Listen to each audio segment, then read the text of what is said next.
WCB Podcast, your source for all things Chicago Blackhawks and everything hockey. With your host, Jeremy Tanner. Let's do it. Jeremy Tanner. All right, it's another edition of the WCB Podcast. It's Jerem. It's Tanner. What's up, bud? Not much. Just probably a pretty boring week. Just like the rest of them, you know?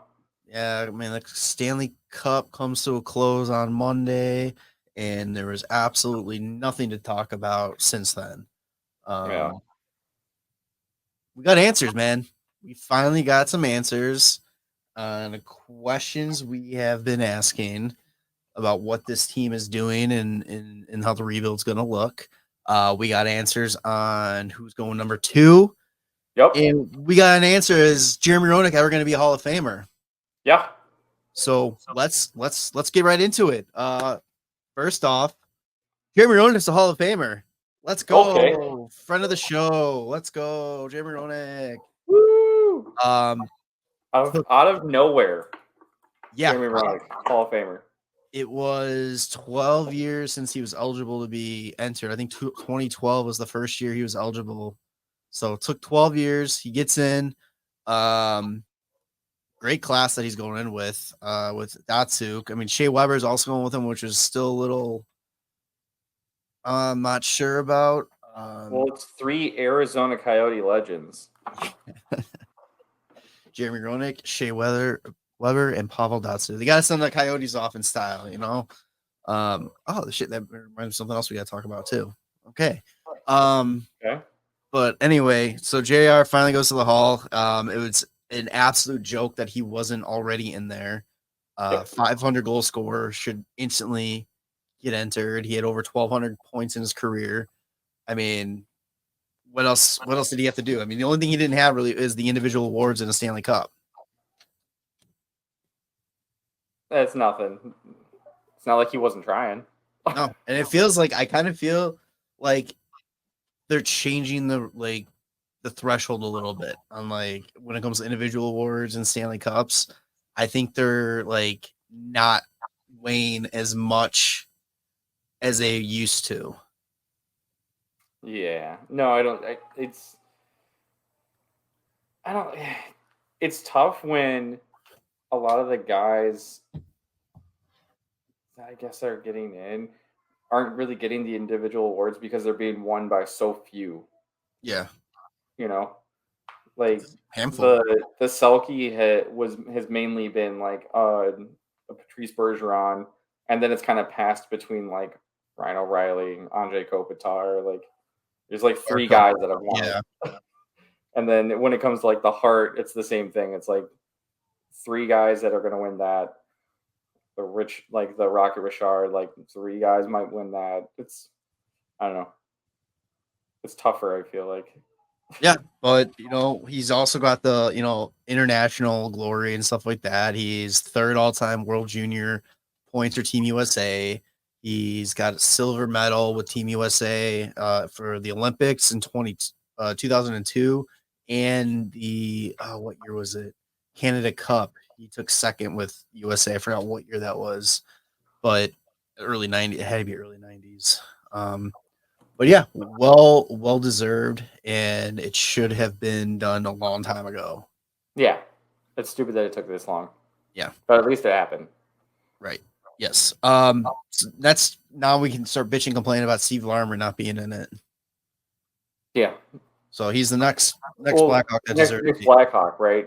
Yeah. I think the biggest one that hasn't been entered is probably Mo Gilney. Yeah. Yeah, that's a big one, which everybody's pissed off. They're they think he should have been in before Roenick. Well, that's what it is.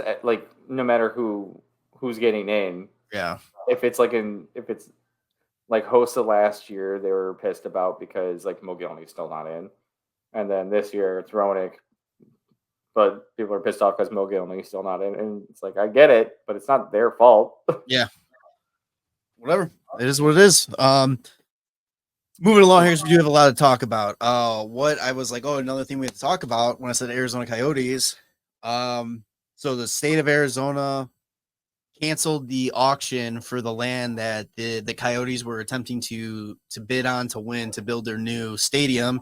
And after it got canceled, the owner, who still owned the rights, I always forget his name because it doesn't matter though. He's like, you know what? I'm out. I'm done. He threw away his rights to the Coyotes' name and image. He gave it back to the league. So if Arizona comes back to, or hockey comes back to Arizona, it will be under new management, which is the only way that this should have happened. There's zero reason why that clown should have been involved at all. And the fact that the league even gave him the option to come back is a joke. And he's like one of the biggest con artists, man. Like he's bought the team for 450, sold it back for $1 billion, and then just walked away. Yeah. Ridiculous. Absolutely ridiculous. If they ever do bring like hockey back to Arizona, I think I mentioned this to you before. I'm not on here, but like change the name. Just be you already have the Phoenix Suns. Call them the Phoenix Moons. Yeah. And then the sun and the moon. And it's really you can still use it. And like you said, you can still use the logos. Yeah. So you can still use the logo. That's right. There was an interesting thing too that Gary Bettman was asked if now that the Coyotes aren't like a thing for the foreseeable future, will they give the history of the Jets to Winnipeg, back to Winnipeg? And he said it's a very interesting question. It hasn't been thought about, but he's like, he doesn't see why that's not something that could be considered. So that'll be interesting. The Jets have the Atlanta Thrashers history. Yeah, I don't know. It's interesting, but get your own fucking history. You can't have the history of two teams that occurred at the same time. Well, when Atlanta comes back as expansion, they can have the Thrashers history back. Just give them fucking Arizona's history. Oh man, so that's going on there. So leading up to the draft, Blackhawks make a move to help Vancouver clear some space up because they were looking to make a splash in free agency. Tanner, what was the trade? The Hawks ended up giving Vancouver a 4th round pick, which I guess makes sense. 2027, by the way. 2027. Yep. Because in return, they got the signing rights to Sam Lafferty. They got Ilya Mikheyev with 15% retained, and then the 2027 2nd-round pick. And we all know what happened the last time the Blackhawks took on salary from Vancouver. Yeah. Well, Jason Dickinson. No, it was Anthony Beauvillier. Jason Dickinson. The last time it happened, it worked out very well in our favor. Yeah.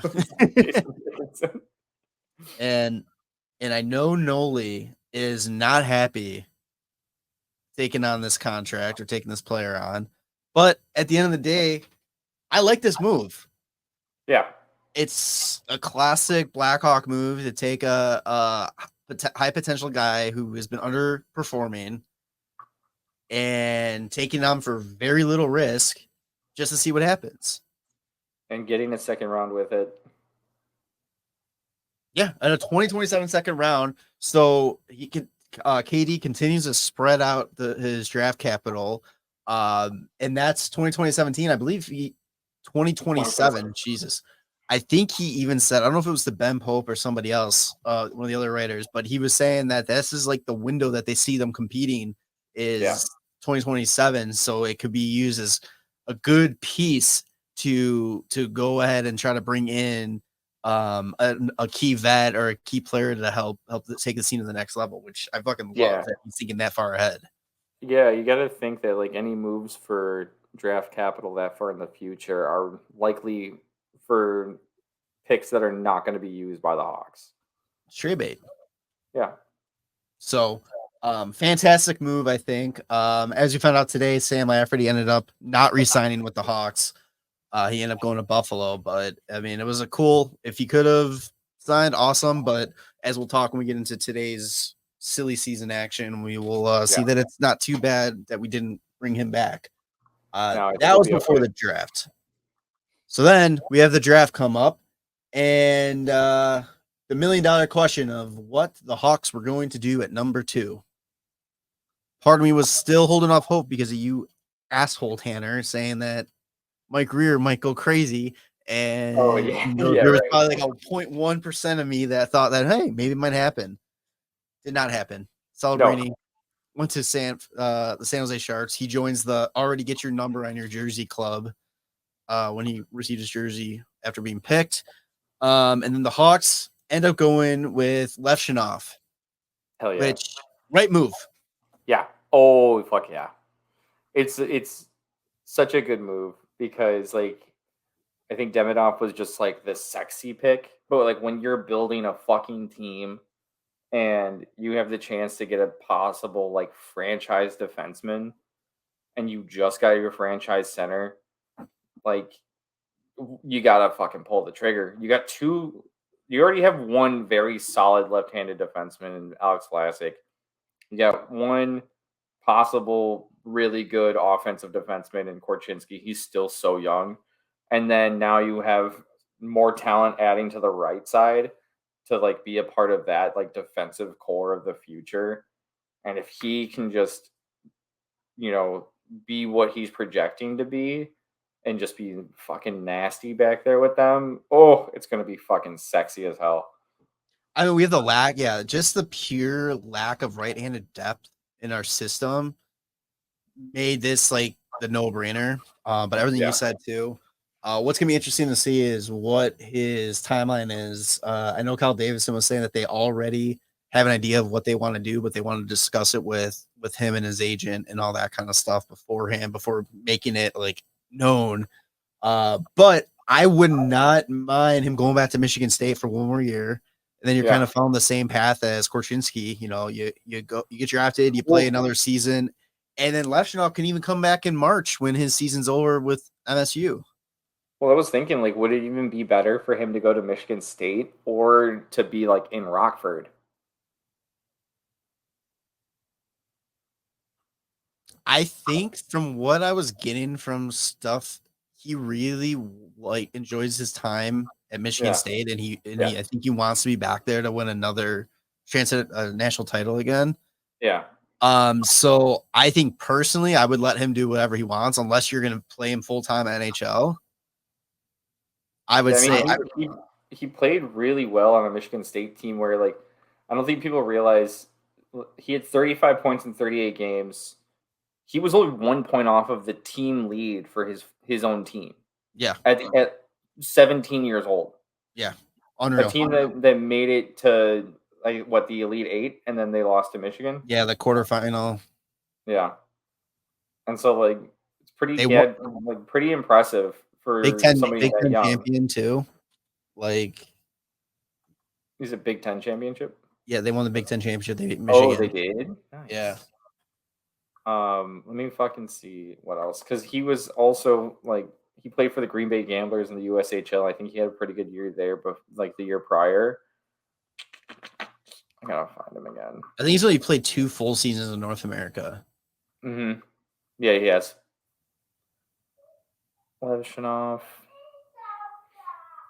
He came over and he played, so 62 games in Green Bay, had 42 points, and then went to Michigan State, like 38 games, and had 35 points. And he went from a minus 15 in Green Bay to a plus 27 in Michigan State. The kid's a fucking stud. Like, he's gonna be so good. I don't understand. Like, I get it. You wanted the sexy pick. Yeah. But let's be fucking realistic. And what would you rather have, the sexy pick that might not turn out, or would you like the guy who has got one of the higher floors in the draft and has a really good opportunity to be a top 4 piece that's going to be a major factor in this team winning multiple cups down the line? Yeah. Oh, yeah. And you can be dishing the puck to him. Ooh. Bedard is gonna make whoever ends up playing with him look good. He doesn't need a Demidov to make him look good, like. That's true. I don't know. Plus, it's like one of the things I was seeing online too that some people were taking as like a consolation is next year's draft is going to be a lot more forward heavy with like the more elite prospects. So if the Hawks are drafting them still within the top 10, they can definitely pick up somebody that will more than likely fill out the like a wing spot for them. Whereas like I feel like this draft, you had some very high end defensemen, and right now chose the best of the best defensemen that were available, and like that's pretty fucking exciting. Yeah, it was crazy. They were talking about how good this was a defensive draft, and at one point, I think it was like 10 picks or 11 picks. There was only 2 defensemen taken. Right? It was like insane. Yeah. Well, some teams like knew exactly what they were going for, assuming that these guys would probably not be there anyway, and so they probably like set so many things in motion to choose the guys they chose. I think the Ducks really fucked everybody over by like just throwing a wrench into it. Right, yeah. Third pick, Beckett, Seneke. Like Columbus looked like they were all ready to go, and then the Ducks announced their pick, and I don't know who's more shocked, the kid or the Columbus, because like, oh fuck, we got to redo this now. Let's figure this out. Yeah, because you think they're probably like assuming that Lindstrom is not going to be there, right? And yeah. They're like, oh, okay. So, yeah, also number 2. Oh my god, like Davidson tried so hard to get the 4th pick too, just to get Demidov as well. Would he have gotten Demidov or would he have gone Lindstrom, you think? He said he would have gone Demidov. Oh, really? He said like that was the plan, was to try and get 4 to take Demidov as well. Because you gotta assume that like when they were trying to make the trade, if like they knew he was going to be available, like they knew Anaheim wasn't going to go for him, or like the second that like they found out Anaheim went with Beckett, that they were like, well, let's fucking try and make this trade with Columbus. Because it was what, 18 unprotected pick for next year. Unprotected pick for next year. I don't know if 18 was a part of it, but it was like the unprotected pick for next year. I think it might have been the other pick for next year too. It might have been 18. I don't remember. I would have given them 18, both first round picks next year. And then the fucking whatever second round pick, the 2 second picks that they ended up trading to get 27. Fuck, dude. Give Columbus all the draft picks. Yeah. So that's one thing. Cool. Hey, you can say a lot, but you know one thing you can't say about Kyle Davidson is that he doesn't try. Like, yeah, I mean, he tried last year to move up to get Oliver Moore. Luckily, he just dropped to us. Yeah. But we didn't get that lucky this year with Demidov dropping to 18. If he would have dropped to 18, I don't know if I would have taken him, because I would be like, okay, what the fuck's wrong with him? Yeah, they would have jumped all over. Are you kidding me? But yeah, so that was the first pick of the second round, or the first pick of this first round for the Hawks. Then 18 was the pick that they got from the Islanders for trading up 2 spots. And this one was Sasha Boiver, who has been compared to has got Malkin comparisons. So I don't know who was comparing him to Malkin. They were saying that on the broadcast. Yeah, it was that Megan. I don't know who. No, I think it was actually Bucci or Kevin Reeves. Yeah. Well, just going off of like the elite prospects like draft guide, they have them as like shades of like Braden Shen, which is also pretty nice. Malkin sounds better, but yeah. It says that he is like a sharpshooter, but also is pretty physical. I was like, that doesn't really seem to go together. Yeah, right. It's kind of sick. And then he's listed as like the 5th in the top 5 of power forwards in the draft. Dude, I didn't realize like he's a big kid too. Yeah. Like I heard that they were looking at him. That he was high on their radar, and maybe that's why they moved up to 18, is they probably weren't sure if he was going to be available at 20. I'm excited to see what this kid can do, because now I think he's the one that's going to North Dakota. Yes. Fuck yeah, dude. I love that shit, because now it's another year of like, okay, well, how are they doing? Like, what are they up to in college? And the Hawks have a lot of good history with centers from North Dakota. Yeah. Plus, he was also in the USHL. 68 points in 61 games this past year. For Lumberjacks, right? Yep. 86 penalty minutes. I'm sounds like an aggressive kid. Yeah. So that happened 18th, and then I thought the night was over, so I kind of actually turned the draft off, and then all of a sudden, Blackhawks trade with the Carolina Hurricanes to get back into the first round for the 27th overall pick, and they moved up with their 34th and their 50th. Yeah, and they drafted left winger Marek Vanacker. This is gonna be a brutal episode for me, man. Yeah, right. Let me see. Let me pull him up on this draft guide. He was ranked 33 in the Elite Prospects draft guide, and I thought this was funny, but he had shades of Brandon Saad. I was like, yeah, always Brandon Saad in the squad. Always have to have a Saad in the organization. Yeah, right. Yeah, I don't know. That was one guy that I didn't really look into at all because I never really heard anything about, so I had no opinion of it being drafted. I know there were some guys still on the board there that would have been a nice pick, but hey, this is why KD and his team gets paid to do what they do, is because they see something that we don't see. Right. The average guy, so not going to question it. So I'm excited to see how these guys turn out. He doesn't have anything like too spectacular in terms of like ratings on this draft guide. It just says he's a skilled, versatile scoring threat with puck protection skills and high speed drives, just waiting on consistency to tie everything together. So he'll be back in the OHL. He's playing for the Bulldogs.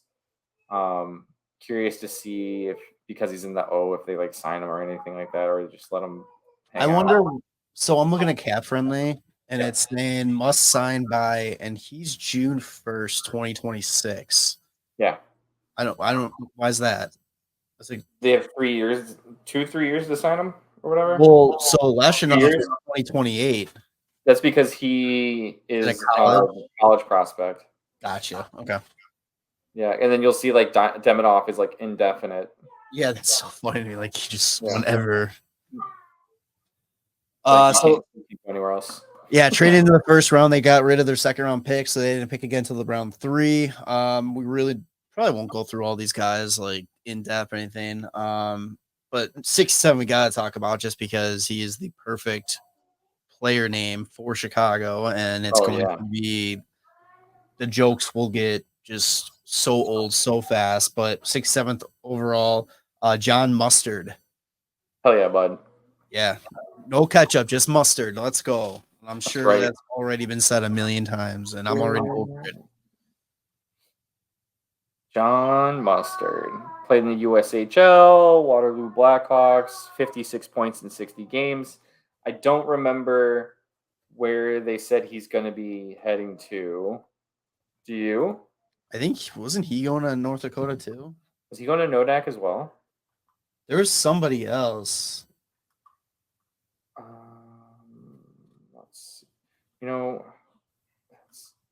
it's usually on Elite Prospects, so that's I'm pulling up right now. That up. No, Providence. Okay, Rhode Island. 2025, 2026 though. So is he going to play another year at the in the USHL? Probably. Yeah, maybe. Interesting.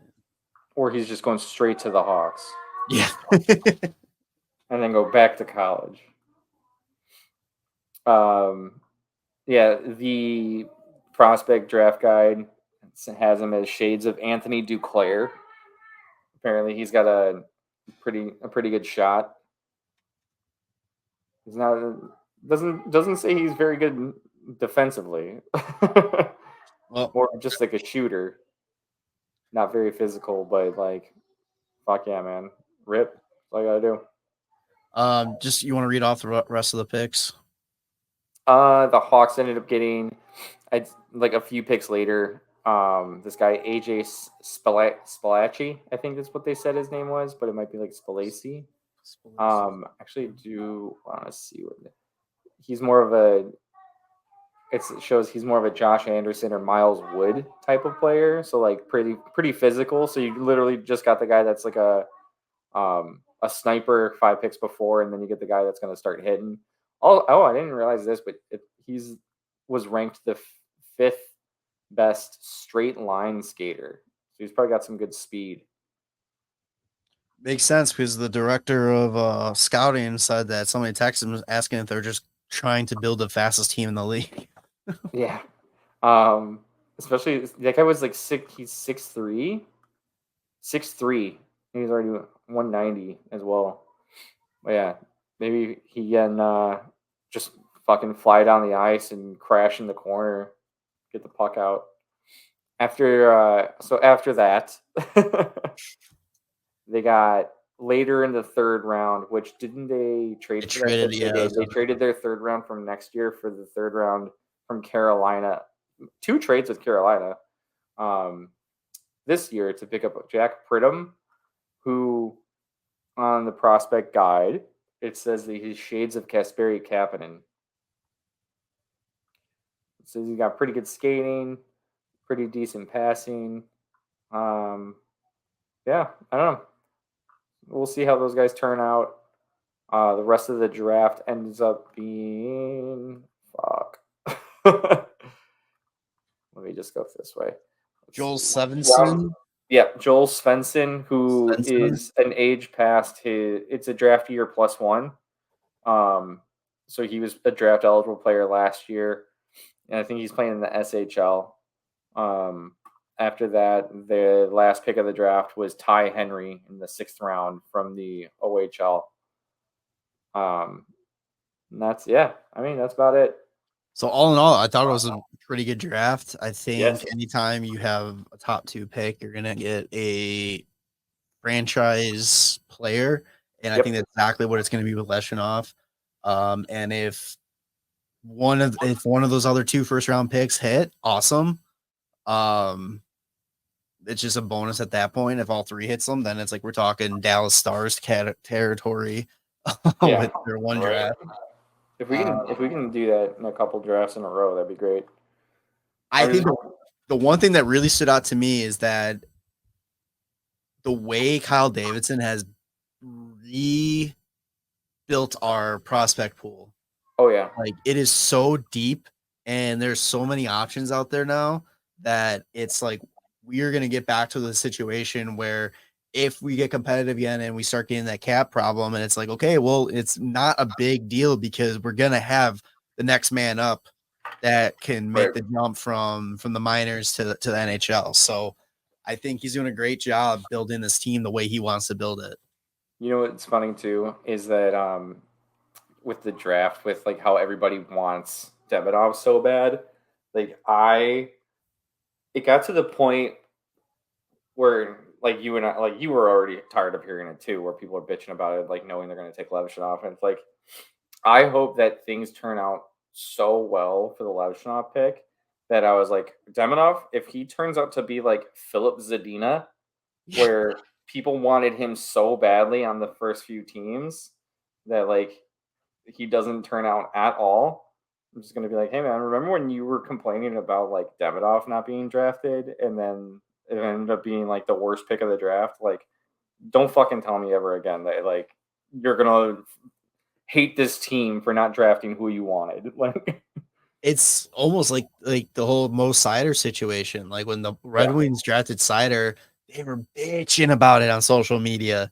And after he won Rookie of the Year, Detroit came back with receipts and was showing all the people that like threw bad tweets. Like I was tempted to start screenshotting some of them, but I'm like, no, I'm okay. I'm not gonna be that petty. Funny because those are back-to-back drafts. So it was Philip Zadina the year before, and then it was Mo Seider the next year. But that was Yzerman's first year, right? Was Mo Seider? Yeah. It's like I just trying to not to always go back to like what Ben Post said, but he just made a lot of sense with it. It's like trying to figure out what a 17-year-old, 18-year-old kid is going to be, and getting upset because you think that this kid is going to be something that you have no clue on knowing like any possibility of that. I don't like it. It blows my mind. Oh yeah, It's not like football where they have to play X amount of years where they're in their 20s and stuff. So it was like, what you're getting with these players going from that college to the NFL. It's like hockey, you're getting literal children. Like I was laughing because the later the draft went, the younger the kids looked. yeah. Oh, like yeah. 7th round, I'm like, are we sure this kid isn't like 14? I'm like, it was hilarious. Funny. And then, like, I mean, you're also looking at different leagues too, right? Like the NFL, you're drafting, everybody's playing in the same league. They're all playing college football. Yeah. Like pretty much every other draft is from like the same pool of players where like the NHL, it's like, well, you have the CHL, you have college, you can draft from the USHL, you can draft from Minnesota fucking high school. Yeah. You can draft from Europe. Like you're all over the place. So projecting somebody like similarly is really fucking difficult when you have one playing possible SHL games in the fucking in Sweden, and then you have a guy playing in fucking the OHL against other like 19-year-old, 20 at the most. That's so crazy. It's funny. The only time I think it's okay to bitch about a team not selecting a certain player is if the Blackhawks would have taken like Fantilli or Leo Carlson over Bedard in the first round last year. Like when they're like the only time is if your team fucks up so bad that the clear-cut generational talent is on the board and they don't take him. That's the only time you can complain. Yeah. After that, just fucking let it work. Develop. Don't be so impatient. Yeah, so I'm curious what's gonna be like Anaheim's fans' reaction, really, because going with Beckett Seneke, I'm wondering, but it makes sense. Like they don't really need a center. The best defensemen were left-handed, and they have like some. They're pretty set on left-handed defensemen, so they got the highest riser in the class. And like I think his work ethic is just showing that he's going to keep working hard and probably be fucking pretty goddamn good. Yeah, I was kind of surprised they didn't take Demidov, but I also wasn't because I didn't see many mock drafts of experts saying that he would go. Like it was either the Hawks at 2 or he was dropping down to like 4 or 5. Yeah, was that area, which he was what 5 Montreal, right? Yeah. Yeah, he went 5. Yeah. So I mean, hey, just let it go. So, yeah, that was the draft. Hawks had like a day to relax and before the silly season continued, which kicked off today. Free agency signing started technically at 11 o'clock Central Time, but we all know these deals have been agreed upon. Who knows how long back? There was one hockey executive they were talking about, like somebody was asked like something about tampering and losing draft picks, and they're like, if they actually followed tampering rules, there would be 0 draft picks to be made.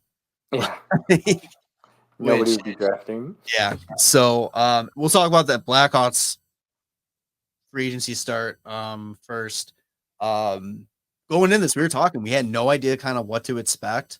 After they made the trade of Vancouver, they were like, Kyle Davidson kind of was like playing it like, we're not gonna, don't like bank. He was giving the vibes like, we're not sure if we're gonna do anything and we're not gonna add anything, but son of a bitch throws a goddamn smoke screen at us, and boy did he come out swinging. His first like real free agency as a GM, and he fucking he came to play. Well, yeah, I mean, this one is shaping the team on the ice, whereas like the last free agency was more of like a locker room shaping. Right. You can kind of say it that way. This one's clearly the intent is to win more games. So right now, as of recording, I'm assuming they're done for the day. I saw something Charlie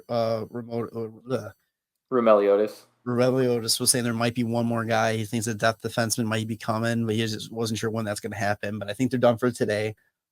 First thing this morning, Tyler Bertuzzi, 4 years, $5.5 million per. Fucking love that deal. Yeah, it's not bad. Love that deal. And then we got hit with Teuvo Teravainen. Turbo. It's so funny. If you do a good enough Google search, you can actually see him wearing Blackhawks jerseys and what he's going to look like in the team uniform again. Yeah, it's crazy. It's so crazy. AI is real now. What an edit. He signs for 3 years, 5.4 per. And then we got hit with 3 big ones. Well, 4 actually, kind of back to back to back to back. Alec Martinez, 1 year, $1 million. Craig Smith, 1 year, $1 million. No, Alec Martinez is 1 year, $4 million. Did I say 1 million? Sorry. He said 1 million. Sorry. 1 year, $4 million. Craig Smith, 1 year, $1 million. Big Rig, Patty Maroon, 1 year, $1.3 million. And then we finally get a good goaltending duo here, which how do you say his last name? Laurent Brossoit. Was actually top 10 on TSN's free agency board. Yeah, which is crazy. Which is insane. And the Hawks signed him 2 years, 3.3 per. And then the last one signing they did was they brought Joey Anderson back for a 2-year deal with an $800,000 cap hit.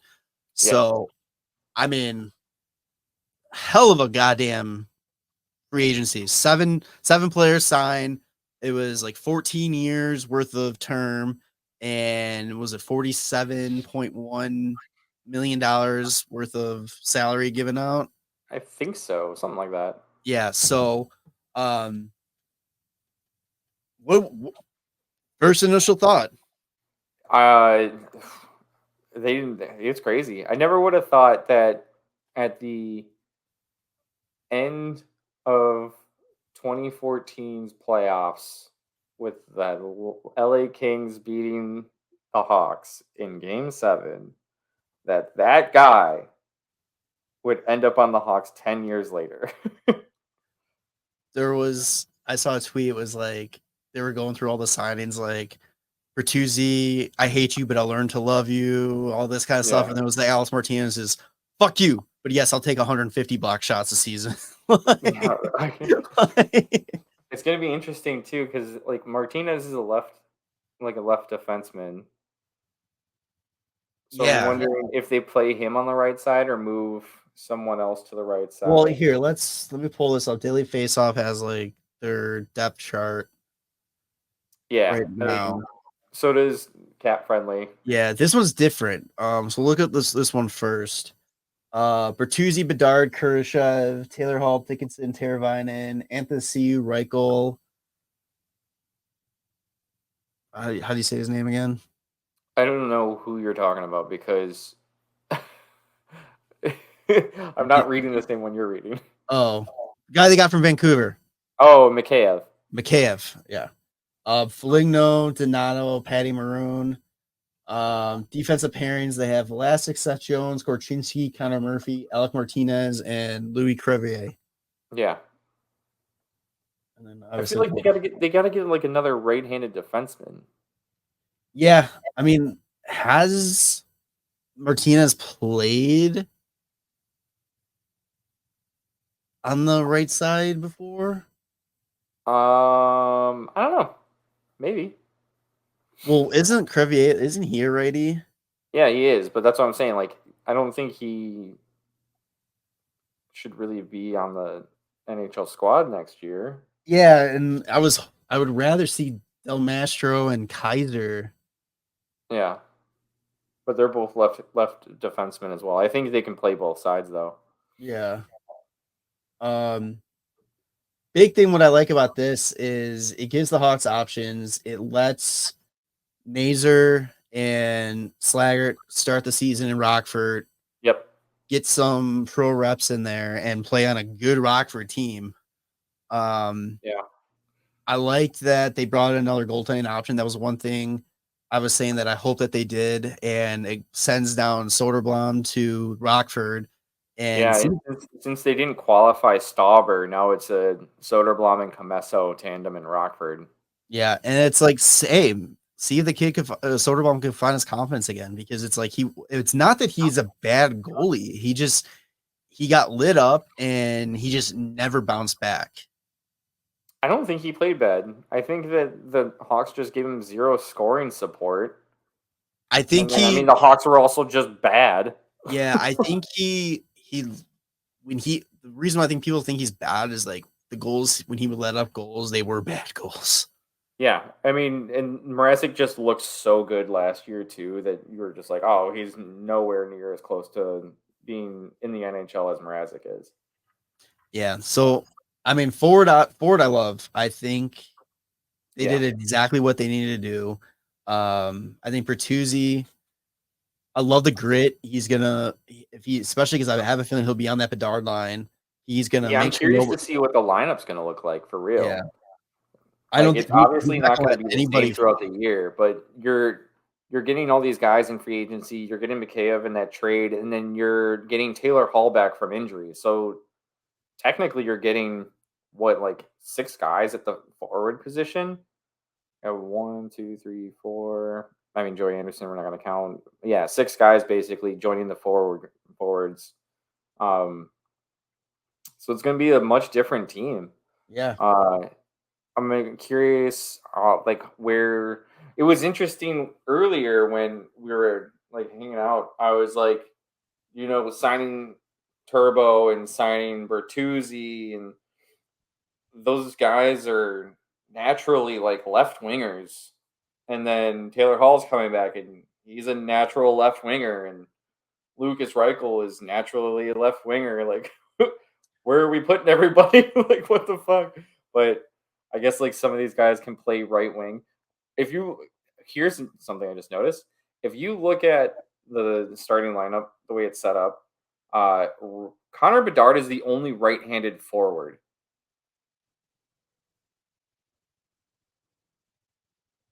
Hold on. Yeah.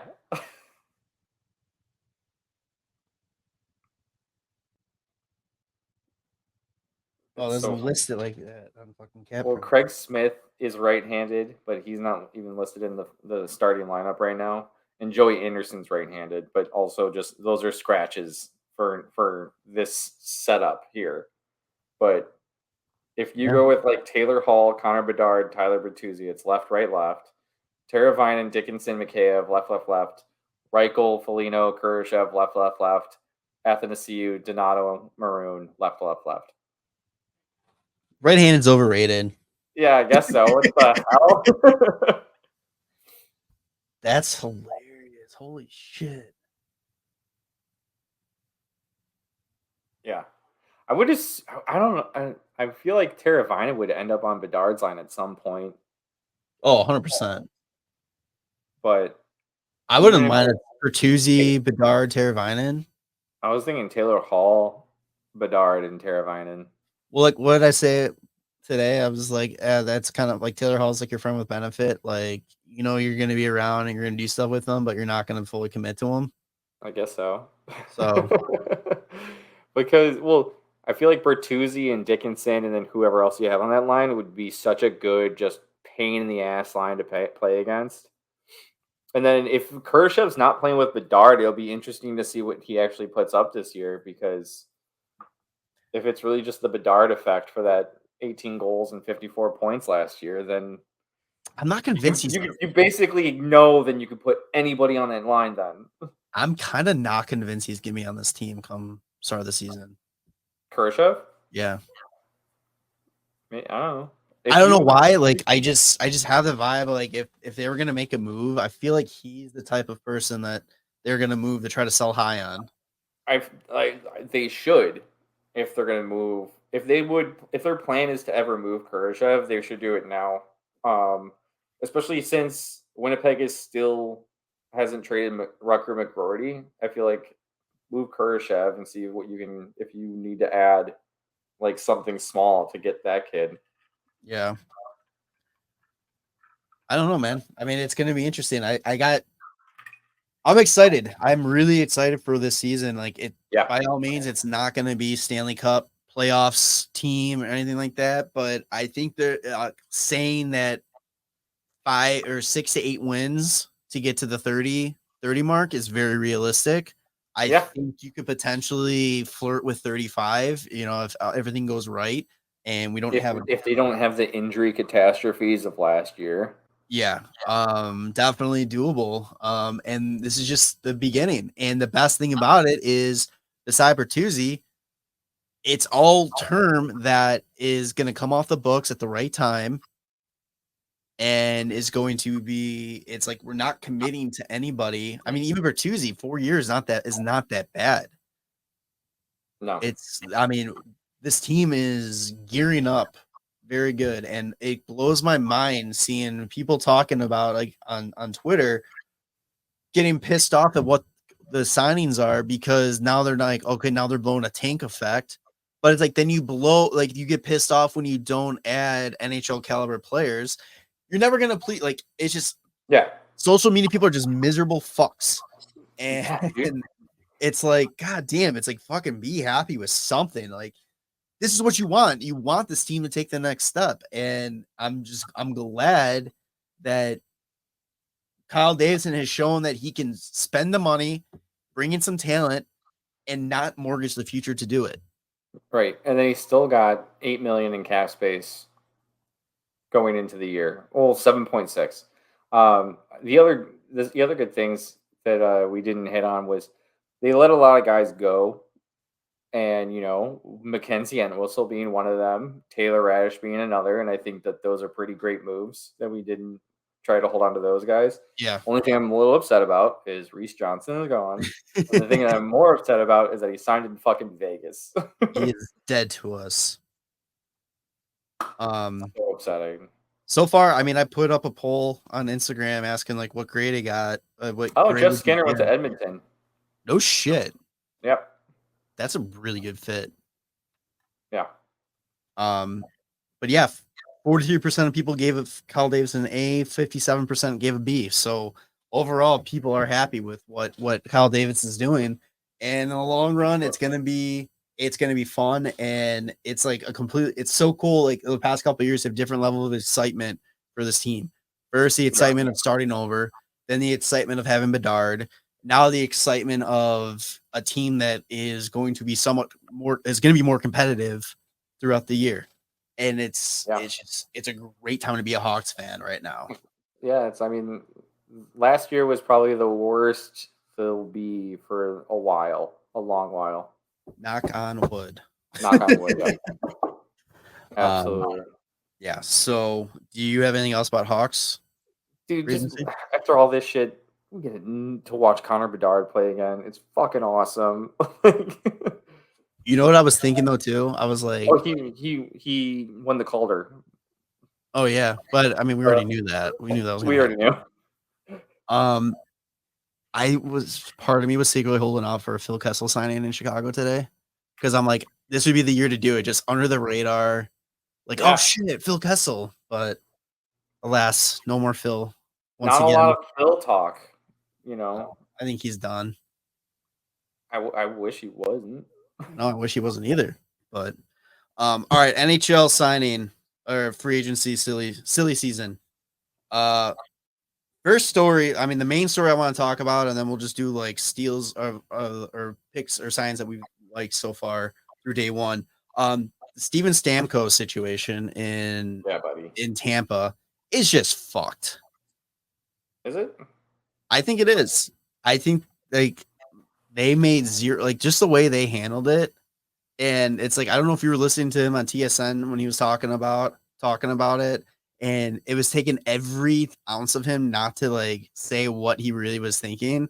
So you can tell, like, when they ask him questions, like how he felt, is there any like, is there a burned bridge there kind of thing? Like, you can tell he kind of was like, I can't say it kind of thing. Like, it's just, it sucks. I think if you're going to move on for him, I think you got to be more of a like, hey, we're just moving on. Don't insult the guy. Right. And then offer him $3 million for like 7 years or something. 8 years. It was 8 years. 8 years.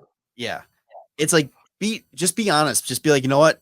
We're going a different direction. Don't be like, okay, we're going to offer you $100,000 for, 6 seasons. Like, that's bullshit. Like, dude's been here with your franchise for 16 years. He's always taken, a cheaper deal to help make salary work out for you guys. Like, he's still a 40-point goal scorer last season. Yeah. Like, I don't know. Yeah, sorry. I was looking at No, you're his good. contracts because when you said that he's taken less, because it was his rookie deal, and then he had a 5-year, $7.5 million deal, and then he signed the 8-year, $8.5 million deal. So yeah, he wasn't like like exploding the market because right at like when he signed his 8.5 million, like Kane and Taves had already signed their 10.5. Yeah. And so like him getting 2 million less is like you said, it's a steal. Right. 100%. So, 40 it goals sucks. last year, 81 points in 79 games. Like he's still a point per game player. And it's like, how do you think like your captain who has done everything to like help you guys out when it comes to contracts and stuff like that comes into the next season or this past season? Yeah, no, I mean, I'm kind of pissed off. They haven't even talked to me about a contract Yeah. extension, but then proceeds to hear Hagel gets re-signed, Victor Hedman is going to be re-signed like instantly type of thing. It's like, I get there's like a younger player there and defense is a little bit different when it comes to keeping people around, but it's like still just have the fucking guts just to be like, dude, we're not bringing you back. We're not. Yeah. This is where we're going. Just say it. Don't Like, insult the the guy. plan is not to bring you back and to go elsewhere, which they did by signing Jake Gensel for $9 million for 7 years. Lots. He got a signing bonus today of $13 million. Is the majority of his contract signing bonus? Yeah, except for like year 3 or 4, where it's like some really odd number. Yeah. It's like 3.497. And it sucks because I don't mind Jake Gensel, but I really hope that doesn't work out for them. Just because of the Stamkos situation. Yes. Yeah. Yeah. I think that makes sense. Um, Stamkos goes to Nashville, and Nashville made fucking moves today. Dude, Nashville, yeah. Barry Trotz going all out. So Nashville added 240 goal scorers during free agency today. Marchessault hit 42 last year, and he's on a 5x5.5. And then Stamkos is on that 8x4, and fucking oof. And then they also went out and got Brady Shea. Yeah, I mean, Nashville's going to be a problem, and they finally made the UC Saros extension official. 8-year deal They for went him. out and got Scott Wedgwood too, who he played pretty well in Dallas, and replaced Kevin Lankinen. Nashville's going to be a problem, man. Yeah, dude. Like last year was like a little bit of a retool because their biggest signings were Gustav Nyquist and Ryan O'Reilly. And then this year they're like, oh yeah, let's add some fucking bangers. And they still made the playoffs last year. And they still made the playoffs last year. That's right. Dude, they're gonna be fucking Roman Yossi. I was saying earlier, he might have a 100-point season. Can you imagine being Roman Yossi, and now you get to feed not only Philip Forsberg, but you get Steven Stamkos and Jonathan Marchessault as well, and they're all just gonna fucking rip. Is your early Norris candidate? Yeah. Oh yeah. Oh yeah. Who won the Norris this year, by the way? Was it Quinn Hughes? Oh yeah, that's right, Quinn Hughes. The greatest offensive award in NHL, the Norris Trophy. Yeah, exactly. I think the funny thing, you know how I just talked about how Bedard's like the only right-handed forward on the Hawks. Damn, Forsberg had 48 goals last year. Are you fucking kidding me? Nashville, man, if they could put it all together and not have their like off year where they don't have career year, like we were saying the Nashville have to have career years and all that kind of stuff. It's like if they can just get close to what they did last year. Whew. Well, so this is where Nashville's kind of funny because their 40 goal scorers that they have on the team now are all right-handed. Oh, yeah, they're gonna be dangerous, man. It's gonna be fun. All right. Wrap this up here. Give me 2 steals or 2 moves that you really liked from the non-Blackhawks? I mean, Nashville was great. I'm trying to think of like what else there was. I'll give you so one while that's you're thinking. Tyler Toffoli going to San Jose. Yeah, that one's kind of crazy. Actually, it's not just one, but Dallas. After trading away Tanev and buying out Ryan Suter, they actually brought in Brendan Smith, Matthew Dumba, and Ilya Labushkin. And they were able to re-sign Lundqvist too. Yeah, and they re-signed Nils Lundqvist. They brought in Casey DeSmith because Wedgwood went to Nashville, obviously. Central's division is going to be a battle, man. Those are all right D. they loaded up on the right side. So, all right, Dallas, come on. Let's talk here. Let's go. Yeah, right. Dude, how old do you think Matt Dumba is? Isn't he 29? He's 29. I thought he was like 35. Oh, yeah. He feels like he's been around forever. Because his first season, where he played, I guess his first season, but like he played 13 games, was in 2013-14 when he was 19. Well, you know why it feels like he's so old? Because he played for fucking Minnesota forever, and it's the boringest fucking team in the league. Yeah. So just one season with him is like. I also like Kaner re-signing up in Detroit. I think it's a 1 year deal. Yeah. We have the discussion again next year. Which, okay, if the next year I will listen to the Kaner back to Chicago argument more than I did this year. Yeah. Let's see. Was there any other kind of crazy? I feel like there was, and I'm just like not able to think of it. I don't know if it's considered crazy, but I like Jack Campbell going to Detroit on a league minimum. Yeah. I think that potentially could be a really good steal for them, especially if he can find his game back. I'm sure he'll start at Grand Rapids. Oh, not even a signing, but Chikrin going to Washington. Oh yeah. Oh, Seattle picking up Chandler Stevenson and Brandon Montour. Those were big boy moves by Seattle. David Perron going to somewhere not St. Louis. Yes, he's in Ottawa. Jake DeBrusk signing the 7-year deal in Vancouver. And we have to give a round of applause for Lou Lamoriello. He made a signing on day one of free agency. Didn't wait until fucking August to make a move. Anthony Duclair. Right? Oh, two. Mike Riley. He signed Mike Riley too. So we made 2 signings. Holy shit. Mike Riley already in the island?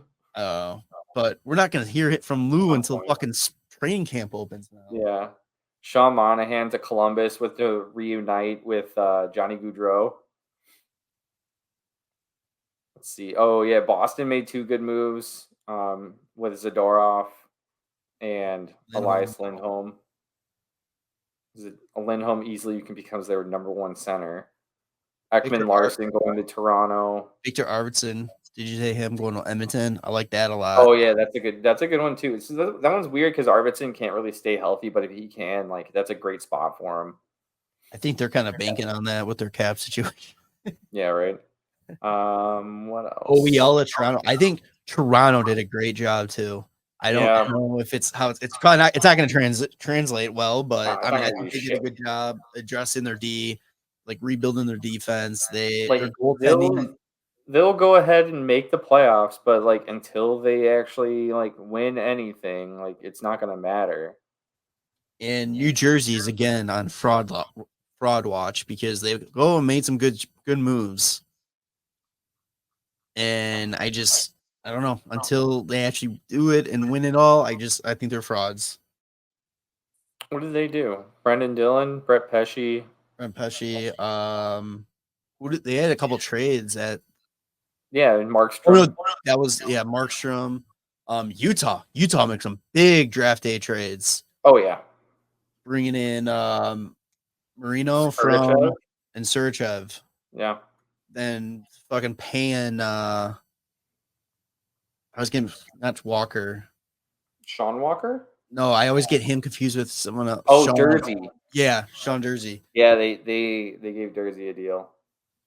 So yeah, they went from having like no defenseman signed to making 2 moves and signing a pretty decent ticket to Sean Durzi. Oh, they also went out and got Ian Cole. yeah, They signed Juuso Välimäki, who I think was already there, and that Michael Kesselring kid who was playing, I think, his first year last year. and then Sam Reinhart re-signed 8 years. Max Domi Yeah, signed. with Florida only really losing Brandon Montour of like their big players, like they did pretty well. And Barry Zito even said, he goes, "Oh no, we're spending to the cap, right to the ceiling. So whatever they have left, I mean, they're gonna hunt." I don't think there is a screwed to like not repeat. I don't think they're like a sure thing repeat, but I think they have a better shot than people are giving them. Yeah, I do too. It's interesting because like Anton Lundell is like the only unsigned RFA on their team right now. Let me actually see the free agent tracker here, see who else there was. But like for them to not go after Montour is interesting because of the fact they have $8 million in cap space at the moment. Like I would have almost rather had Lundell walk, but I guess they're fine with, I don't know. They let OEL walk too. Well, Yeah. obviously, like he wasn't probably in the long-term plans. Well, they're also shopping Ekblad, supposedly. Fucking NHL.com has like their free agent tracker, and it says Oliver Ekman Larson, like unrestricted free agent, and it says it signed in Florida. No, he did not. Montour. Yeah, Lomberg went to Calgary. They re-signed Kulikov. I mean, Tarasenko's still out there. Stolarz went to Toronto. Yeah, that's a good pickup. Mm-hmm. He was actually connected to the Chicago too, and I was kind of like, ooh, that would be a good pickup. Oh yeah, dude, Washington is so strange because then they also signed Matt Roy to a long-term deal, like 6 years. They just need to get But Ovechkin his trophy yeah, or record. along with Jack Campbell, but like Camp Talbot also going to Detroit. I think those are 2 good moves. Detroit's this is a make or break year, I think, for Yzerman in Detroit. Like, I think like playoffs for sure. Like he has to make the playoffs this year. I mean, if he comes up short by like a point or something, I think that's one thing. But it's like if he doesn't make the playoffs and it's like not even close, I mean, Detroit's got to do something there because the Yzer plan has gone too long. Yeah, it's been what, since 2017 that they've made the playoffs? So, yeah. Yeah, I was gonna say they have 21 million in cap space right now, but they still need to sign Lucas Raymond and Moritz Seider. Also Joe Veleno. Yeah, so I mean they're pretty much done. I was like how they have 4 fucking goalies. Yeah, that's interesting.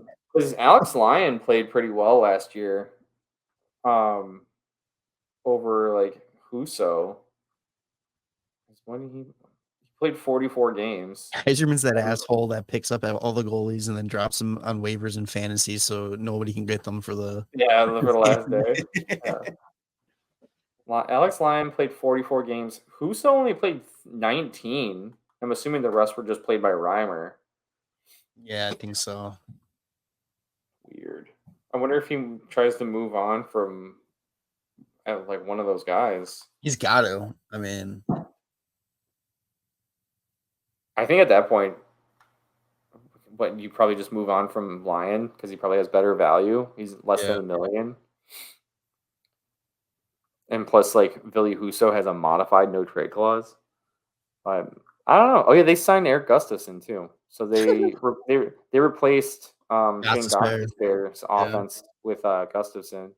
I think I like the fact that Gustafson has like made himself a decent name for teams like in the NHL because for a long time he was like a nothing.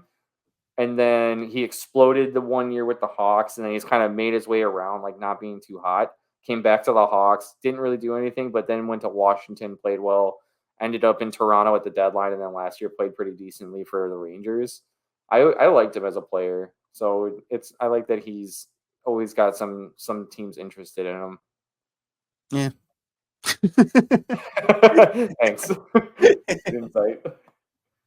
All right, man. We'll wrap this up here. What do you want to call it? Well, there's one more thing we got to talk about. What's that? Some guys getting reinstated into the NHL. No, I don't want that shit. Fuck that. Oh. I'm like still annoyed about that. It's like all they show is the Blackhawks logo when they're talking about these guys. It's like fuck them. Like it's nothing to do. It's done with them. The Hawks have done, or they're done with it. Like, yeah. Do you think that like when I know they're eligible to be back in, but I saw somewhere that it's like they can't do anything until the 10th. Yeah. Do you think that there is anything available to them immediately? I mean, I already heard Bowman to the Oilers for GM. As like a possibility or like a for sure? No, like that, like he's a name that keeps coming up as a possibility because they're going to be searching for a new GM here, and they want to get that done sooner than later because they want him to do the next GM to handle this Draisaitl situation. Draisaitl? Oh, yeah. Good. Do it because he's gonna fucking overpay so hard. He's gonna Draisaitl that McDavid's gonna be just left there, and then, dude, or he's gonna overpay the shit out of both of them, and then that team's gonna collapse with nothing. Also, if Quenneville's back in the league, you know who needs a coach? Oh, I can think it was Columbus. They're gonna sign a coach with a troubled past, and then see if they make it till the season starts. Oh man, I like Quenneville way better though than like. I think Quenneville deserves a little bit more, benefit of the doubt than Bowman and McDonough and all those guys higher up end guys. Yeah. What? And also, just real quick, looking at Cap Friendly while it's still up. Thanks. And obviously, why the Capitals bought it is because it shows the Capitals are $14 million over the cap right now. They're like, we're going to take it down so nobody can see this. Yeah, we fucked up. Yeah. Oh, fuck. Yeah, they got Andrew Mangiapane. They went. I got Pierre-Luc Dubois. They fucking got Taylor Radish. Who else did they just get? Matt Roy, Jacob Chikrin. It's so, Charlie Lindgren. Oh, no, sorry, not Charlie Lindgren. Logan Thompson. I like the Logan Thompson move the best. Yeah, I do like that's a good move.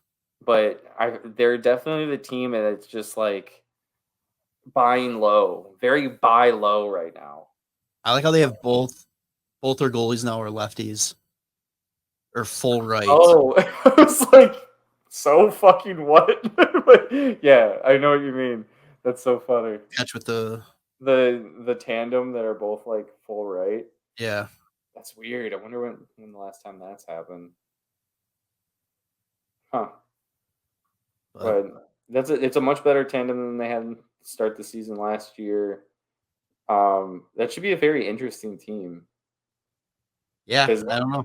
Like, I think the guys that they're getting, like, they're banking on them, like, hopefully bouncing back. Like, Dylan Strome had a good year. Mm-hmm. And it's just like Taylor Radish scored 20 goals 2 years ago. Like, then he didn't do shit last year. Like, is it going to be a steal for them at 1 year, $1 million? Or is it just going to be like, you ain't getting shit from PLD. He's going to get to Washington and he's going to find out that he doesn't like it there, and then he's going to throw a fucking fit. Yeah. Where would you like to be, bud? Maybe Montreal. I don't know, man. All right, episode 280. What do you want to call it? Oh, well, it's because drove my Chevy to the Levshunov. Yeah. All right, make sure to follow us on all your favorite podcast feeds, Spotify, Apple Podcasts. We're all in all of them. Subscribe to the YouTube channel, social media at WCB Podcast, and we will see you on the next one. All right. Love you, boys. Bye. Thanks for listening to the WCB Podcast. Be sure to subscribe wherever you heard this podcast. To connect with Jerem and Tanner, check out the boys at WCB Podcast on all social media. We'll see you next time.